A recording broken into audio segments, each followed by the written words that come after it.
იყო 300 ნატანჯი წელი, არ გამოუჩნდა ქართველს პატრონი.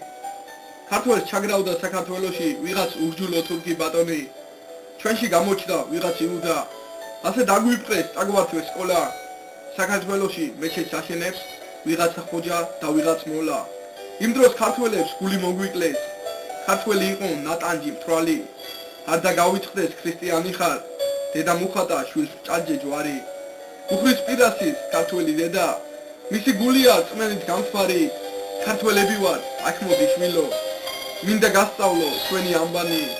შვილი მივიდა, იქვე ჩამოჯდა, ბავშვის გულში აქვს ცნობა წაშლილი. კალამი არ გაქვს, რითიც დედა, თალმა იღო ხელში ნახშირი. ასე შემოღჩა სატყნოება, დედის გულია ცნობით გამთბარი. დალოცვილია ქართველი დედა, დალოცვილია ჩვენი ამბანი.